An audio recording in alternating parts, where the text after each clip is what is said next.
Bonjour, Philippe Jean-Louis, spécialiste de l'immobilier dans le 16e arrondissement.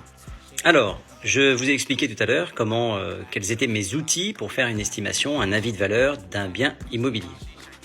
Cela m'a pris, il est 11h30, donc 1h30 à peaufiner les chiffres et les données que j'ai récupérées sur les différents logiciels qui sont à ma disposition. Dans cette vidéo, je vous expliquais que en cas de logement vacant, on peut ne pas avoir de taxe foncière. Évidemment, il y a certaines conditions. Donc je fais une vidéo spécifique que pour ça et vous expliquer que en France, les biens immobiliers que l'on possède engendrent une taxe foncière à payer chaque année. Cependant, le fisc considère que dans certaines conditions, le fait que le logement soit vacant permet d'avoir une exonération partielle ou totale de la taxe foncière. C'est une chose qui est quand même pas négligeable. Voyons ensemble les conditions à respecter et surtout la manière d'obtenir ce dégrèvement avec une lettre type que vous pourrez trouver sur Internet. Alors, les conditions et biens concernés par l'exonération des taxes foncières sur le logement vacant. De manière générale, l'exonération de la taxe foncière pour le logement vacant va concerner les biens à vocation locative qui ne sont pas habités. On peut noter que le texte permet aussi l'exonération pour les locaux commerciaux non exploités utilisés par vous, le contribuable. Le dégrèvement sera accordé seulement si plusieurs conditions cumulatives sont réunies. Évidemment, vous imaginez bien que c'est pas donné à tout le monde. D'une part, le fisc considérera le logement vacant que s'il n'est pas habité depuis 3 mois consécutifs. D'autre part, il faut que ce ne soit pas la faute du contribuable s'il n'est pas habité.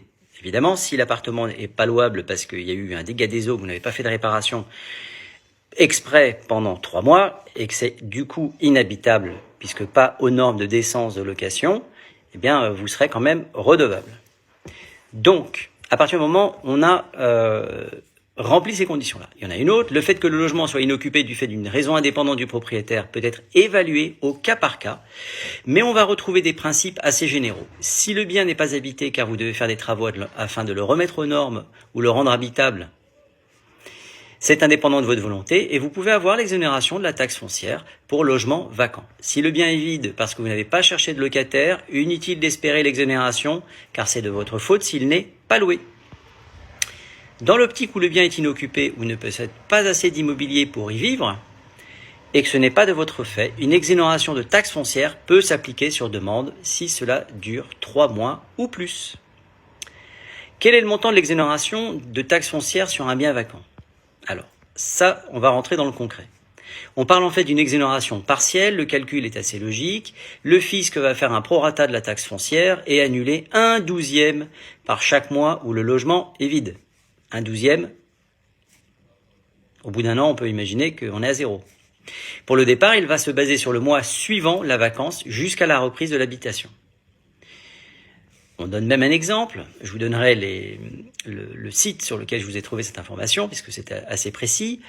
L'exemple qui est donné, c'est Monsieur corrige ton impôt, j'aime beaucoup, possède un bien qui est vide depuis le 18 août, ce n'est pas de son fait, je vous laisse revenir en arrière sur cette vidéo. La taxe foncière est de 1 200 €, un habitant reprend place le 6 décembre, le logement a été vacant plus de 3 mois, à la suite, donc monsieur peut avoir une exonération de la taxe foncière. La date de départ, c'est le mois qui suit, c'est-à-dire le mois de septembre. La date de la fin, c'est le mois de la reprise, soit décembre. L'exonération est donc de 1 200 € divisé par 12, 100 €. 1/12. Le logement a été vacant 4 mois, donc le fisc, et pas le fisc.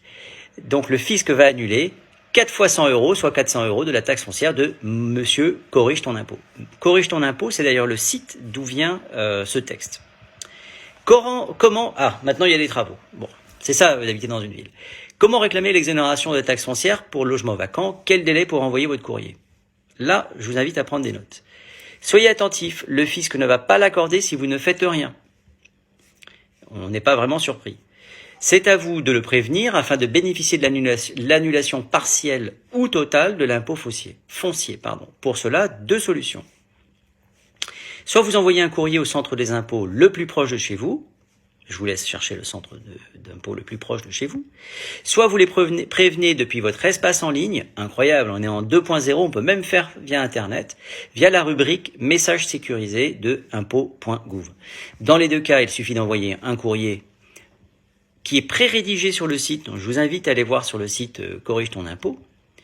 Je vous le lis quand même. Lettre type pour demander l'exonération de la taxe foncière sur un bien vide et vacant. Madame, monsieur, je vous sollicite afin d'obtenir une exonération de la taxe foncière pour le bien que je possède situé à l'adresse suivante. Vous marquez votre adresse. Je souhaite bénéficier de l'exonération de la taxe foncière pour la raison que le logement est vacant. Conformément à la législation en vigueur, je réponds bien aux conditions, car, premier point, le bien est vacant depuis plus de 3 mois consécutifs depuis le... Vous marquez la date. Deuxièmement, le fait qu'il soit vacant est indépendant de ma volonté. En effet, ce bien est vide, car, et là, vous décrivez la situation. De fait, je souhaite exonérer de 1/12 de ma taxe foncière par mois de vacances, comme j'en ai le droit. Je vous remercie, blablabla, blablabla, et évidemment, toutes les formules de politesse qui conviennent. Côté délai, vous avez un peu plus d'1 an pour envoyer le courrier. Il faut que le fisc le reçoive avant le 31 décembre de l'année qui suit le début de l'inoccupation du bien. Si votre bien est vacant durant l'année N, peu importe le jour, il faut faire la demande avant le 31 décembre de l'année N+1. Pour aller plus loin, sachez que l'exonération de la taxe foncière sera effective sans problème, mais que si ça dure plus d'1 an, il est possible que vous receviez une taxe de logement vacant à la place. C'est le cas de ma propriétaire. Donc, c'est pour ça que je vous parlais de cette histoire, logement vacant, pas de taxe foncière. J'aurais dû spécifier que le logement était vacant depuis plus d'1 an. Et je remercie Eric qui me suit d'avoir fait, ça me permet d'ailleurs de faire une vidéo assez intéressante à ce sujet. Elle sera inférieure à la taxe foncière, mais cela reste une charge sur votre bien immobilier. Vous trouverez le détail ici, donc je vous invite à aller voir le site corrigetonimpôt.fr et vous avez toutes ces informations. Encore merci de me suivre. Si vous voulez d'autres informations, je vous invite à vous abonner par ici, à liker la vidéo et je vous dis à bientôt pour un prochain live sur l'immobilier. Bonne journée.